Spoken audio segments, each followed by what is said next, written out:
এতিয়া অংগনবাড়ী কৰ্মী সহায়িকাসকলৰ বাবে তেওঁলোকৰ যিখিনি তেওঁলোকে দাবী জনাই আছিলে সেইখিনি তেওঁলোকৰ মাননি বৃদ্ধি আটাইতকৈ মূল বিষয় সেইখিনি আছিলে মাননি বৃদ্ধিৰ ক্ষেত্ৰত কেবিনেটে সিদ্ধান্ত গ্ৰহণ কৰি তেওঁলোকৰ মাননি বৃদ্ধি অক্টোবৰৰ পৰা হ'ব বুলি সেইখিনি ঘোষণা কৰিলে আৰু অক্টোবৰৰ পৰা হ'ব কিন্তু সেইখিনি ক্ষেত্ৰত তেওঁলোকে মানি ল'ব পৰা নাই যে তেওঁলোকৰ যি মাননি বৃদ্ধি কৰিলে সেইখিনি কেতিয়াও তেওঁলোকৰ সমস্যা সমাধান নহয় আৰু সেইখিনি ক্ষেত্ৰত তেওঁলোকে জনাই আছে যে আগন্তুক সময়টো এইখিনি আমাৰ সংশোধন কৰিব লাগিব ইত্যাদি ইত্যাদি আৰু এই সময়তে এতিয়া যোৱা যি কেবিনেট অনুষ্ঠিত হৈ গ'ল তাত অংগনবাড়ী সহায়িকাসকলৰ বাবে বহুত বেছি এটা ভাল খবৰ আছে তো ভিডিঅ'টো বহুত বেছি দীঘলীয়া নহয় ভিডিঅ'টো আপোনালোকে শেষলৈকে চাওক সহায়িকাসকলৰ বাবে কি ভাল খবৰ আছে কেনেকুৱা সকলোখিনি জনাম হয়তো আপোনালোকে সেইখিনি চাইছে ভিডিঅ'টো বহুত বেছি দীঘলীয়া নকৰোঁ আৰু এইখিনিতে আপোনালোকক এটা অনুৰোধ কৰিম চেনেলটোলৈ যদি আপোনালোক নতুনকৈ আহিছে চেনেলটো ছাবস্ক্ৰাইব কৰাৰ লগতে কাষতে থকা বেল আইকনটো প্ৰেছ কৰি অল কৰি থ'ব যাতে নতুন এটা ভিডিঅ' দিয়াৰ লগে লগে আপোনালোকে আগতীয়াকৈ চাবলৈ পায় যদি ভিডিঅ'টো চাই ভাল পায় লাইক এটা কৰিবলৈ নাপাহৰিব আৰু ভিডিঅ'টো বহুত বেছি শ্বেয়াৰ কৰি দিব বুলি আশা কৰিলোঁ তো কথাটো হৈছে কি কেবিনেটত এইখিনি সিদ্ধান্ত গ্ৰহণ কৰিছে অংগনবাড়ী সহায়িকাৰ বাবে সুখবৰ মানে কি এতিয়া ধৰি লওক অংগনবাড়ী সহায়িকাৰ পৰা অংগনবাড়ী কৰ্মী হিচাপে পদোন্নতিৰ ক্ষেত্ৰত বয়সৰ ঊৰ্ধ্বসীমা ৪৫ৰ পৰা বৃদ্ধি কৰি ৫০ বছৰ ধাৰ্য কৰাৰ প্ৰস্তাৱ কেবিনেটে অনুমোদন জনাইছে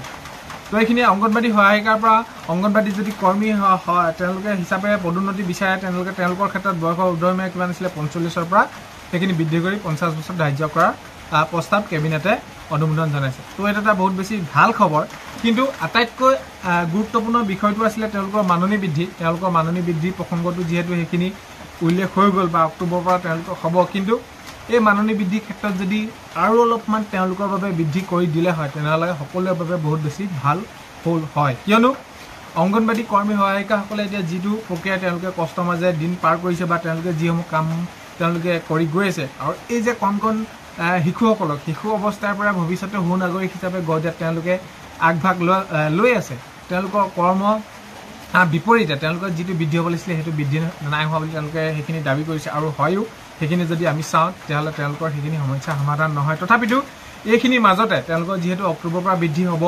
তো তাৰ মাজতে এতিয়া সহায়িকাসকলৰ বাবেও এইটো এটা বহুত বেছি কেবিনেটত গুৰুত্বপূৰ্ণ সিদ্ধান্ত গ্ৰহণ কৰিলে যে তেওঁলোকৰ সেইখিনি পদোন্নতিৰ ক্ষেত্ৰত যদি তেওঁলোকে কৰ্মীলৈ পদোন্নতি হ'বলৈ হয় তেনেহ'লে কেনেকুৱা ধৰণৰ কি সেইখিনি ব্যৱস্থাটো এইখিনি দেখুৱাই দিলে কেবিনেটত তো আগন্তুক সময়ত যাতে তেওঁলোকৰ এই যি সমস্যাসমূহ আছে যাতে সকলোখিনি সমাধান হয় কেবিনেটতে হওক বা তেওঁলোকে যি আন্দোলন কৰি আছিলে বা তেওঁলোকে দাবী জনাইছিলে সেই সকলোখিনি তেওঁলোকৰ যাতে সমস্যাবোৰ সমাধান হয় সেইটোৱে সকলোৱে বিচাৰিছে মুঠৰ ওপৰত কথাটো হ'ল কি তেওঁলোকৰ সমস্যাবিলাক এটা এটাকৈ যদি সকলোখিনি সমাধান হৈ গৈ থাকে তেনেহ'লে নিশ্চয় সকলোৱে ভাল হ'ব কাৰণ কেলৈ অংগনবাড়ী কৰ্মী সহায়িকাসকলে কি কামসমূহ কৰে যে কণ শিশুসকল এতিয়া শিশুসকলৰ ওপৰতে দেশৰ ভৱিষ্যতটো নিৰ্ভৰ কৰে আৰু তেওঁলোককে সুপথে পৰিচালিত কৰিবলৈ তেওঁলোকে অহৰহ কষ্ট কৰি আছে দিনে ৰাতিয়ে তো তেনেকুৱা ক্ষেত্ৰত যদি তেওঁলোকৰ যিটো প্ৰাপ্য তেওঁলোকে যদি নাপায় উচিত এটা মাননি বা যিয়ে নহওক যেনেদৰে নহওক তেতিয়া বহুত এটা দুখ লগা এটা বিষয় হৈ পৰে বাৰু যি কি নহওক আগন্তুক সময়ত যাতে তেওঁলোকৰ সেইখিনি মাননি বৃদ্ধিৰ ক্ষেত্ৰতে হওক বা যি যেনেধৰণৰ সমস্যাৰ ক্ষেত্ৰতে হওক এটা ভাল খবৰ আহে ভাল খবৰসমূহ আহিলে তেওঁলোকৰ বাবে সকলোৰে বাবে ভাল হ'ব তো এই কেবিনেটত সিদ্ধান্ত গ্ৰহণ কৰা সহায়িকাসকলৰ বাবে আজি এই ভিডিঅ'টোৰ জৰিয়তে আপোনালোকক জনালোঁ এইখিনিয়ে আছিলে পদোন্নতিৰ ক্ষেত্ৰত আপোনালোকে ভিডিঅ'টো শেষলৈকে চোৱাৰ বাবে বহুতেই বেছি ধন্যবাদ ভিডিঅ'ৰ আপোনালোকক প্ৰথমতে কোৱাৰ দৰে চেনেলটোলৈ যদি আপোনালোক নতুনকৈ আহিছে চেনেলটো ছাবস্ক্ৰাইব কৰাৰ লগতে কাষতে থকা বেল আইকনটো প্ৰেছ কৰি অল কৰি থ'ব যাতে নতুন এটা ভিডিঅ' দিয়াৰ লগে লগে আপোনালোকে আগতীয়াকৈ চাবলৈ পায় অন্য এটা ভিডিঅ'ৰ সৈতে লগ পোৱাৰ আশাৰে আজিলৈ বাই